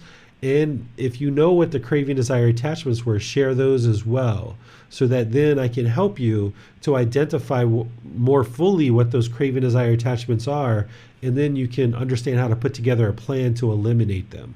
This is what's going to help you to build this skill. So don't be shy, because your teacher already knows that you're having discontentedness, or else you wouldn't be in class learning with me. So share those situations with Facebook, YouTube, or Zoom, or you can raise your hand in Zoom, and then it'll give you a chance to learn. Marcia says, Teacher David, I have attachment to an outcome I have to control over. My dog has been operated on for a torn ACL as he was limping badly. The operation may or may not be successful, and consequently, I have worry each day, which is making me irritable for 2 months. I have had to monitor him that he does not jump. I am sleeping on a mattress on the floor with him, run, climb stairs, etc. I still have 1 more month to go. Can you give me some advice, please? Yeah, so in this situation, you obviously need to take care of the dog. That's showing loving kindness and compassion to the dog. So in this situation, it definitely sounds like there's attachment, right? The mind is holding on and clinging to the dog. So if your dog can return back to health, you know that you need to eliminate this craving, desire, attachment. And what you would like to do is distance yourself on certain situations, on certain occasions from the dog to train your mind to let go. And that might mean that you put the dog in the care of someone that you can trust, and you can go away from the dog for periods of time, or you can have someone take care of the dog while you go away, or if there's places that you can hire to take care of the dog for a period of time, even though you maybe aren't going anywhere. Maybe you're just staying at home, and you can put the dog somewhere else and train the mind to not be around the dog, because you're used to being around the dog like a child all the time. And the way to train the mind to let go of this other being is to distance the mind from this dog on multiple occasions. So if like this was a child, I would say, have your child do a sleepover at somebody else's house in certain situations, maybe a couple of times a month or a couple of times every 2 months, to train the mind that you can trust other people and you know your child's going to be okay in the care of other people. So the dog's the same way, is that you need to put this dog in the care of other people and step away from the dog for a few days, a few weeks, and train the mind to create some distance here and realize that you can go on with your life with the dog or without the dog. And you're probably going to need to do this multiple times.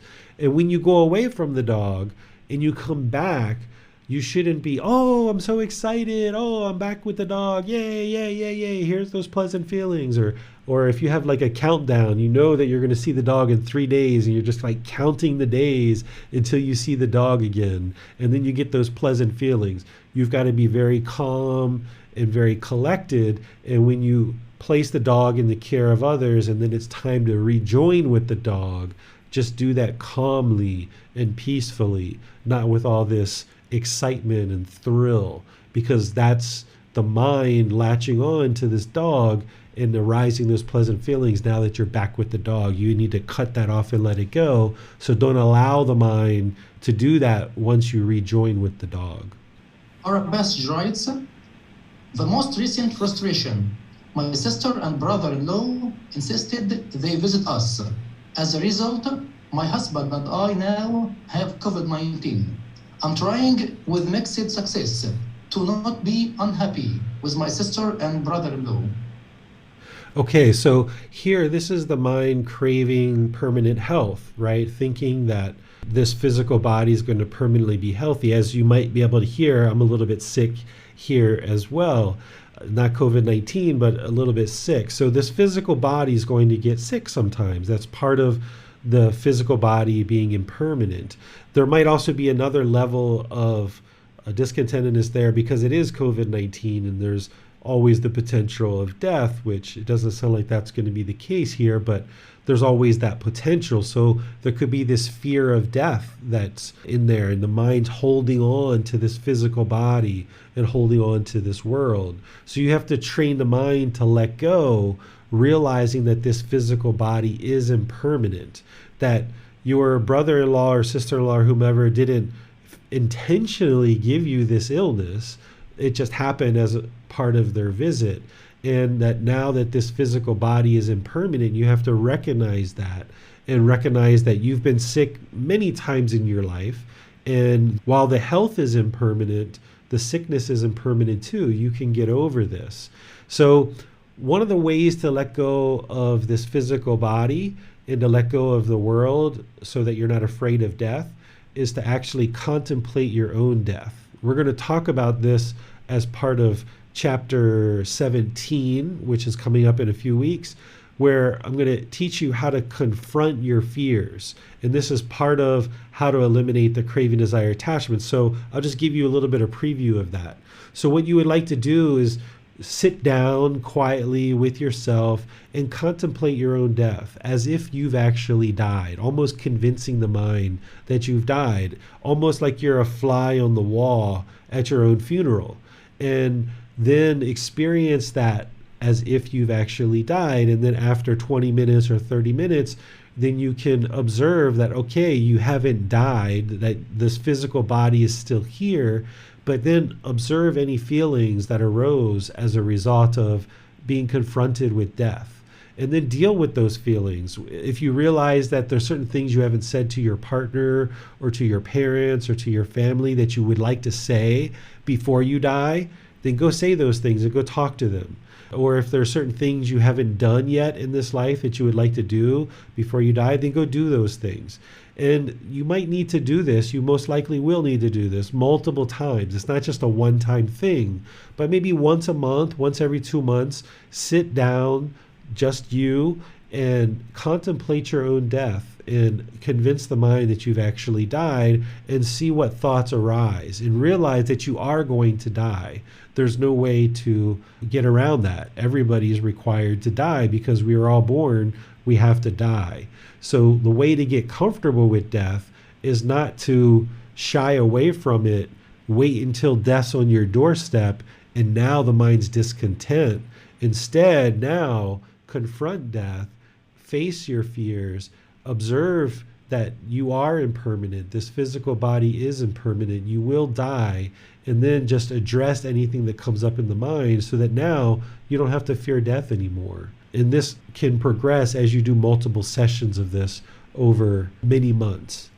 In a discussion between a friend and I, he shared that he feels a discontentedness when he is with someone who is trying to show off or to appear or to be perceived as a successful person. What may be the craving in this situation? Okay, so this is your own arrogance. This is your own conceit, your own pride, right? This is how the unenlightened mind works. Is it wants this pecking order, right? And if somebody else tries to be the alpha male or the alpha female, you're like, no, you're not the alpha male. I'm the alpha male, or I'm the alpha female, right?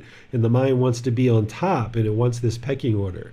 So you've got to be comfortable with just observing that, okay, if this person is projecting a certain amount of arrogance or pride or conceit, just let them do it. That's their life. It's not affecting you. You're allowing it to affect you. It's affecting them because people don't like to be around someone who's arrogant or prideful or egotistical or having conceit. So it's better to just disengage from it and not allow the mind to now project your arrogance or your pride or your conceit. Your ego comes out because somebody else's ego comes out. So you need to just let go and allow that person to do whatever they're choosing to do and not allow your mind to get absorbed into, no, I want to be the alpha male or I want to be the alpha female, because that's only going to result in harm to you, into your own practice. So just like I was sharing earlier, focus on being a nobody. It's a lot of work to be a nobody, right? We think about how much work it is to actually be a somebody. If you think it's a lot of work to be a somebody, it's surely a lot of work to be a nobody. So put in the work to be a nobody and make it so that, not that you're disparaging yourself or that you have negative self-talk, but make it so that you don't need to be on top of everybody else when things are going on. We're going to talk about this in chapter 16 when we talk about dissolving the ego. I've got a whole bunch of things that I'm going to share with you about how to dissolve the ego, because here what this chapter is about is like individual craving, desire, attachments, like mental longing for things like a phone or children or certain situations. But what you guys are starting to ask questions about, which is fine, is the individual fetters, which is like personal existence view, conceit, the fear of death, and things like this. These are all things related to the fetters, which is great if that's what you guys would like to focus on. But those are a bit more involved than what we're talking about here today in today's class. Sometimes just arriving late to work can arise discontentedness in the mind. So how can one deal with this? Okay, so see, these are some of the more simple ones that we're talking about today. So depending on where you live, depending on what kind of boss or what kind of employer you have, there's oftentimes this pressure to show up at a certain time. In some cultures, if you're 5 minutes early, you're already late. Even if you're 5 minutes early, you're already late. For some people, that's the way they look at it, right? So you've got to get used to understanding that you're not always going to be on time. And while with work, that's really significant and you need to make efforts to show up on time or early, you've got this whole private life where you don't necessarily have to put that pressure on yourself. So if I were you, I would train the mind to start talking with people when you make appointments in ranges. Instead of saying, I'll be there at 5 o'clock, say, I'll be there somewhere between 5 and 5:15. And then that gives you kind of a range in which to show up and the mind can feel more comfortable. Here in Thailand, when we make appointments, if we say I'm going to be there at 5, everybody kind of knows that we're making our best effort to get there at 5, but we don't put a lot of pressure on ourselves. Here in Thailand, you're not really late until like 5:15, 5:20. You don't even think about calling somebody and telling them you're going to be late until 5:15 or 5:20. But even when we think about being late here in Thailand, when you show up, you're not made to feel guilty or shameful that you've shown up at 5:15 or even 5:30. People just know that impermanence, and that's just the way the world works. And yeah, I made the best effort to show up on time. We don't even have to go through this long drawn out conversation when we show up at 5:30 explaining why we showed up at 5:30. I remember in America, if somebody was even 5 minutes late, there was like this long drawn out conversation explaining why we're late, because we're made to feel guilty or shameful that we've shown up at 5:05, for example. So you've got to let this go, that even if other people around you are putting this pressure on you to show up at a certain time, and that might be what the culture dictates, that doesn't mean that you need to adopt that same type of thinking and that same way of being. So when you make appointments with people, you can say, I'll be here between 5 and 5:15, and then make every attempt to show up at 5. But if you don't show up at 5, then just gradually, calmly continue to make your way towards that appointment. And if you show up at 5:05 or 5:10, then you're completely comfortable with that. So this is one that people are oftentimes very challenged with. Now with work, it's very different, right? Like you would like to show up on time because this is a very important matter for a lot of workplaces to show up on time. But even here in Thailand, in professional environments, if your employees show up at 15 minutes after, 20 minutes after, that's still on time in Thailand. We don't have this enormous amount of pressure that we put on people to show up at a certain time. So it's not like that in every culture, but you don't have to adopt that same level of thinking. So find a way that you can feel comfortable with telling people you're going to show up at a certain time, and then just generally work towards that goal without putting a lot of pressure on yourself. Because if you were pressuring yourself to show up on time and you got in a car accident or you had another problem along the way, I don't think your friend or your boss is going to want that either. So just take your time, and just, if you need to leave earlier, then leave earlier, and just make your way towards certain things that you're doing. And if people are such sticklers for time, even your boss or friends, you might want to reevaluate whether it makes sense for you to work at this place, or whether it makes sense for you to have these friends that are trying to beat you up over the head because you showed up at 5:01 or 5:05. Personally, for me, if I had friends that were being disparaging or attempting to put pressure on me because I showed up at 5:05, I probably wouldn't make too many more appointments with those people, if any at all, because or I would try to sort out with them and help them understand that they shouldn't expect me to show up at a specific time.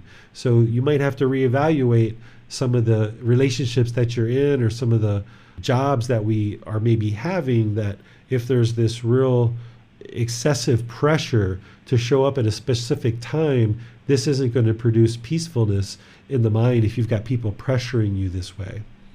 Seems that Manal has a question. That's good to hear. Yes, Teacher David, I thought maybe if you can expand on the mind perhaps holding on to a sense of having to be accountable in this, in Vasim's example, for example, for coming to work late or waking up late and arriving to work late. While that can sort of be, one can slide with that a few times, it's not acceptable. And so your accountability and responsibility is doubted about what you can do and how you can perform. So just briefly, for the last 10 days, my husband's not been at the home, and I've had tremendous difficulty in the past to have a full night's sleep. And in the last 10 days, much of the hesitation to sleep and to have restful sleep is due to some internal fears and safety for the home and for the children in the home. But I've been able to overcome some of that fear, and I've had a decent amount of sleep, and I wake up with feeling restful. However, in the morning, I sense that I've not been accountable to other things. So at this point, I'm not sure where that craving lies. Yeah, so you've shared some of this with me before. It sounds like the mind's craving for your husband to be in the home, and the mind's not comfortable with that impermanence. So it would be wise for him to do these things where he does go out and you are at home regularly, and you train the mind to be content whether he's home or whether he's away. That's really important. The other thing is when you're in a two-person household like that and one person goes away, then you can't crave. It sounds like you are, but you shouldn't crave for this household to run exactly the same way, whether your husband's there or he's not. Because if there's two adults in the home conducting things in a certain way, when 50% of that support system goes away, certain things in the home aren't going to happen in the same way that they happen when you guys were together. The problem is that the mind's craving for things to happen that way. So using some examples from my life, when my wife and I are here together, the house functions in one way, but there are times where like she went away to America for 3 months, and I just knew that things weren't going to function the same way with her being gone.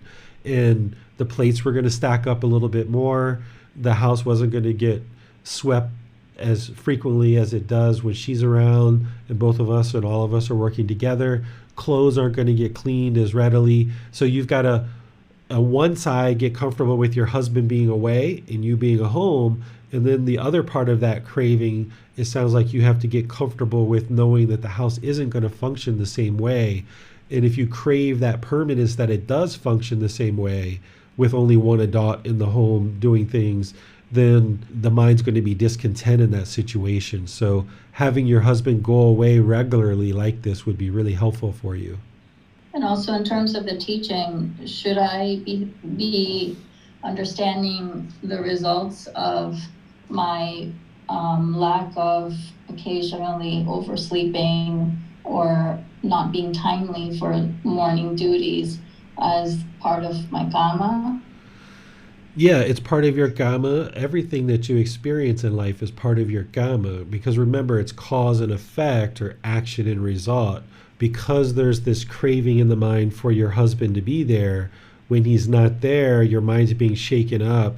You're finding it harder to sleep, so therefore you're oversleeping, and now you're showing up to work later. So this is the cause and effect, or the action and result.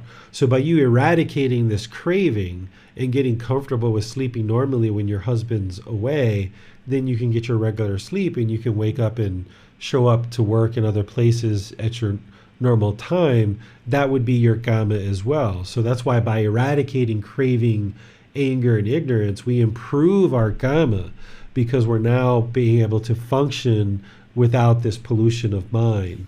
So all of what you're experiencing in life, everything is always your karma, but not as punishment and rewards, but as just cause and effect.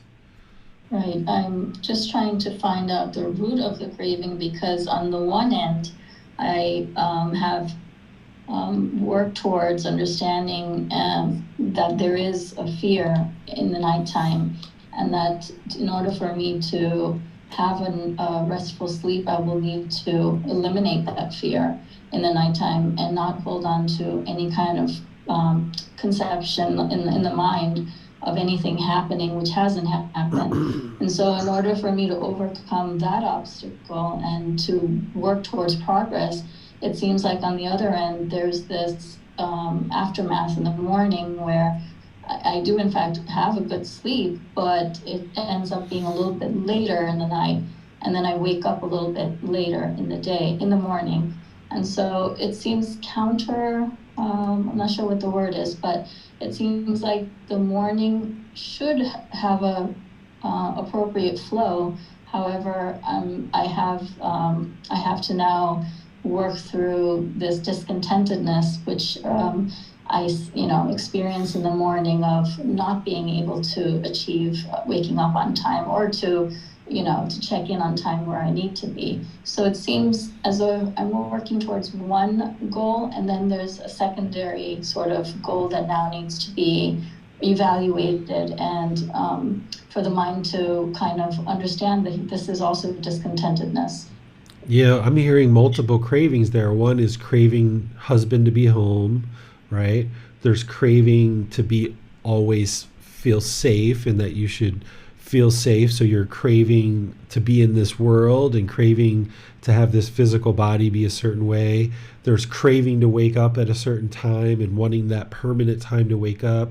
There's craving to be at work at a certain time and always showing up at that same time. So all of this stuff is all craving, desire, attachment that's leading to the discontentedness. So I would like to ask you a question, Manal. Do you and your husband sleep in the same bed together? Not all the time. No. Okay.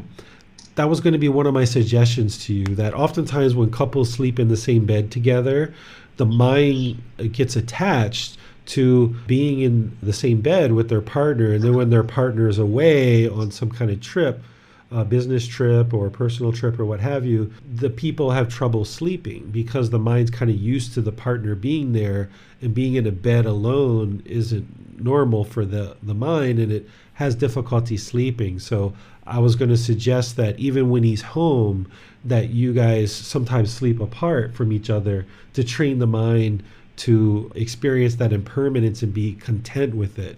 But surely it sounds like your husband being away regularly would be really helpful for you. And I think at one time he was, before COVID, he would travel more with work. I can't remember your life, but that would be really, really helpful for you guys to experience that on a regular and ongoing basis. Yes, that's a really great reminder, and to continue to practice that and to have those experiences occur where I don't have, where he is not in the home in an expected sort of night or day schedule. Yeah, and see, this is different, counterintuitive to what the unenlightened mind wants to do. The unenlightened mind wants to hold on to husband and keep him in the house.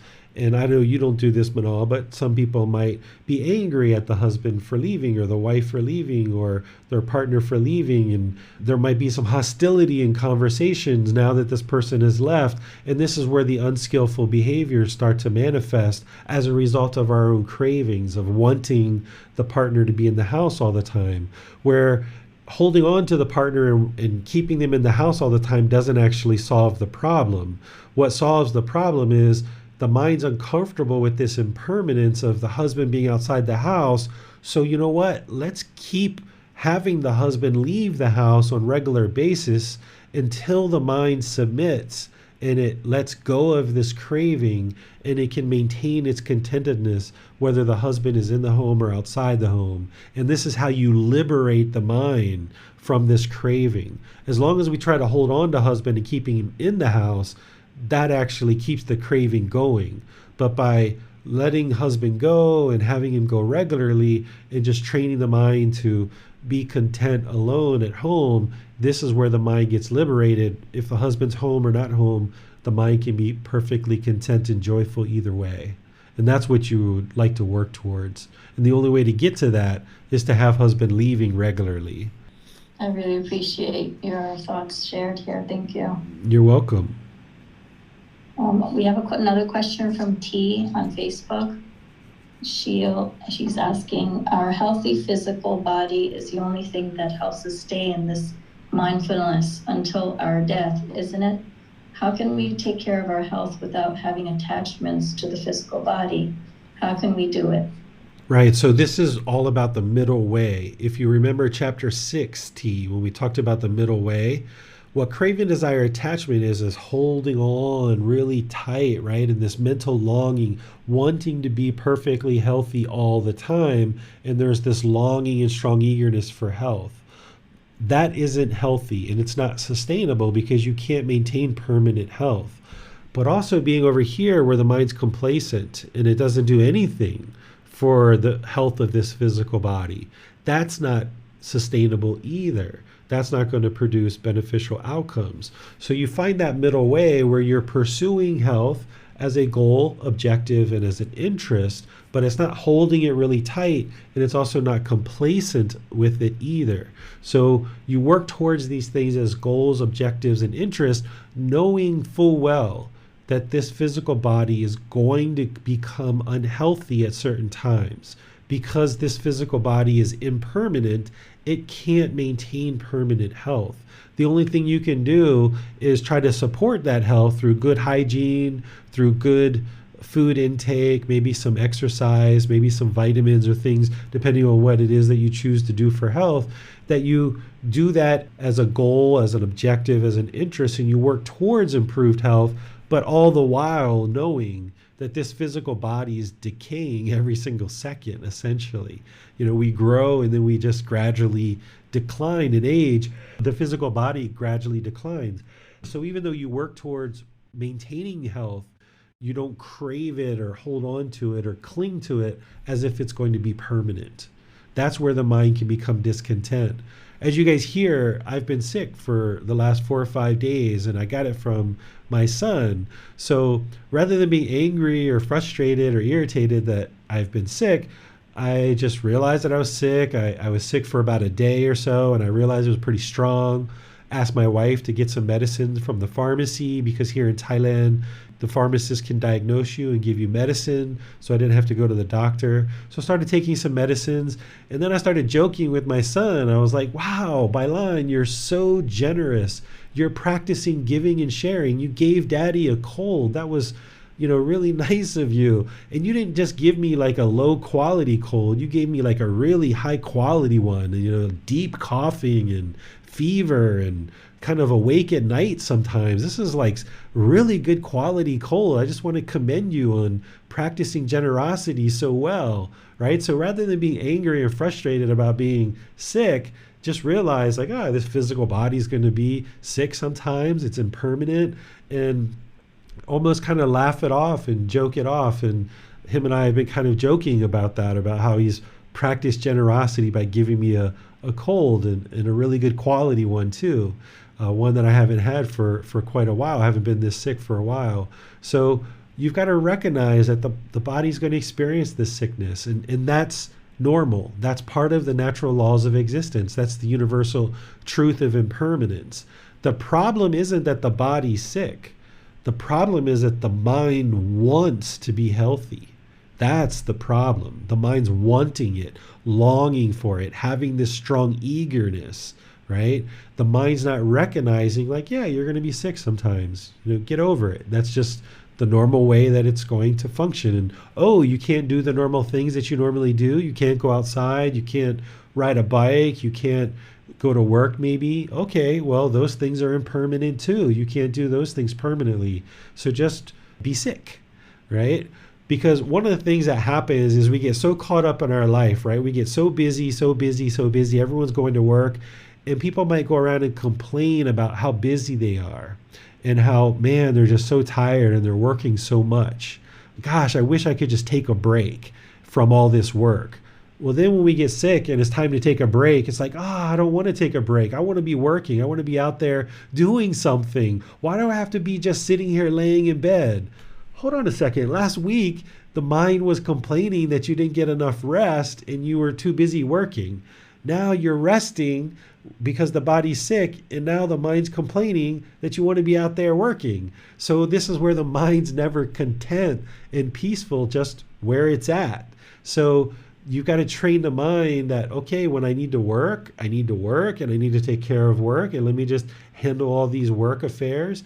And when I'm resting and I'm sick and I need to get some rest, then let me just rest and be sick. That's impermanence. And let me just do a really good job at being sick. And let me eat good food. Let me take some medicine. Let me rest and get all those things that I need to get healthy. But it's when the mind is sick and it wants to be healthy, that is the problem. Or when we're working a whole lot and we want to rest, that's the problem. It's the want. So we've got to find that middle way where we can be peaceful, calm, serene, and content with joy, pursuing things as a goal, an objective, or an interest, just being satisfied with what is. The body's sick? Okay, that's fine. Let me apply some wise decision making in order to have this sickness be as impermanent as possible. Let me work towards improved health. And then when you're healthy, you should just always know at some point you're going to get sick, because that health is impermanent. You should be expecting it. When you get a cold, it's like, that makes sense. The body's impermanent. I can't be permanently healthy. So it's when the mind wants permanence, permanent health, or permanent relaxation, or permanent wealth, or permanent money, or they want our partner to be with us permanently, or our children to be with us permanently, or any of that permanence that the mind's craving. That's when the mind experiences discontentedness. So we got to let all that go and realize that all this stuff is impermanent and just pursue it as a goal, objective, or an interest. Ali writes, I have a coworker who I have an aversion towards him because of his work ethic. He comes to work late, leaves early, take long lunch break, and constantly looking at the phone. Please advise, how should I manage my discontentedness towards this coworker? The current situation at my work is we do not have a direct manager. That's why he is able to get away with it. Okay, so think of it this way. If this coworker did everything perfectly, exactly the way that you wanted him to do it or her to do it, would your life be perfect at that point, or would you still have other things that are bothering the mind?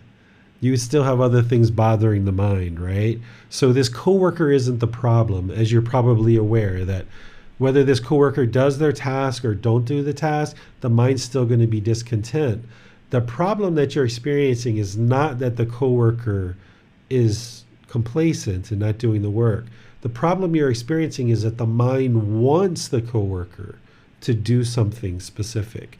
All you can do is do what you can do. You wake up with a certain amount of time in your day. You have a certain amount of energy and effort that you can put forth in your task. You do those things, and then you're done. And if your coworker isn't contributing or isn't doing work, then that's on them. They're going to face the consequences of that. But you sitting there being discontent because of what someone else is doing or not doing, it's only causing you problems. So you've got to let go of wanting your coworker to function in a certain way, because your coworkers are never going to function the way you want them to function. Never, never, never. They're never going to function the way you want them to function. So you've just got to realize that you're working at this place. You have certain roles and responsibilities. You're going to fulfill those to the best of your abilities. And then you're going to experience the results of having fulfilled your roles and responsibilities accordingly. And they're going to experience the results of them not fulfilling their roles or responsibilities accordingly. So let go of wanting other people in your life to do things a certain way, and realize that their actions affect them and that they're going to experience the consequences of those actions or inaction. I have a struggle which is similar to Ali's one. Typically, once a week, the big family gathers and meet in the family house. Mom, dad, siblings, and their children. What happens is that when my nephews and niece come, it's not like children who are coming to meet and spend a good time with their grandpa or grandma. It's like invaders who are coming to destroy everything in the house. So the mind is not able to be content all the time with this. Everything is being broken everywhere. So how to deal with this situation? Yeah, the mind doesn't like that impermanence, right? All these kids and different people coming in. You have the house set up in a certain way and you want it to be a certain way. And when you're inviting guests over to your home, when it's children, you have to understand that, especially depending on what their age is, there's not as much wisdom as if you were inviting adults over to your home, for example. So there's going to be things like this that happen. All you can do is make wise decisions. If you've got certain things that are really important to you, put them in a safe place. You know, your home might not be child-proof because you don't have children. But if you've ever had children, then you know, depending on their age, there's kind of a certain level on your tables and that you got to put things up in a way, depending on what their ages are. You just got to recognize anything below that level is subject to extreme impermanence when 4-year-olds, 5-year-olds come into your home. That's just part of it all, in training the mind to not hold on and cling to these things. But of course, there are certain things in people's homes that they like to keep nice. And that's where, if you have this wisdom that young children are coming over and these things are easily broken and you'd like to keep them, then you just put them away until they're gone. And then you put back, once they're gone, you put back those things to the place that you would normally have them. That's the way that I would handle it if I was you, because you're not going to be able to control these children to function in a certain way. If their parents aren't able to do that, then you're not going to be able to do that. So rather than try to control the people, put your objects, the things that you would like to keep safe, put those away. That would be something that you do have the ability to protect. Many thanks, teacher. No more question for today. All right. Well, there wasn't as many examples along this line as I thought there might have been. I didn't have any expectation of what there should or shouldn't be, but I thought we might have some more examples along these lines. But I think that you guys at least understand what it is that I'm sharing with you guys, is that this discontentedness is the red light. That's the red light on the dashboard telling you, of course, that you're not yet enlightened, but it's also telling you that there's craving, desire, attachment there. And once you let go of the discontentedness, you can then reflect and look internally and see what craving, desire, attachments that are there that have caused this discontentedness. And if you can uncover those, that's where you can get to liberation. Because if you just keep sweeping the dust under the carpet, and every time you get angry, you just get angry, and you're like, oh, well, I was angry. Or, oh, well, I was frustrated. Or, oh, well, had fear. Or, oh, well, I was bored. Or, oh, well, I was shy. And you just keep looking past it. You're not really addressing the real problem. So when you experience this discontentedness, this red light on your dashboard, pull over, pop open the hood, look internally, and see what were the craving, desire, attachments that led to it. And as you go in your life over 6 months, a year, 2 years, there's going to be certain things that are causing discontentedness. And early on, there's going to be more situations that are causing discontentedness. But as you start eliminating those craving, desire, and attachments, the discontentedness is going to get further and farther between. You're going to have these longer and longer periods of peacefulness and calmness in the mind.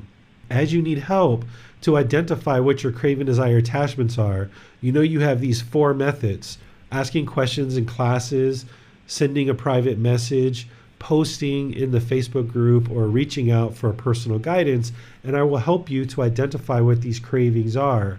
And there's certain ones that you really need to put a real specific plan in place to be able to address it and eliminate it.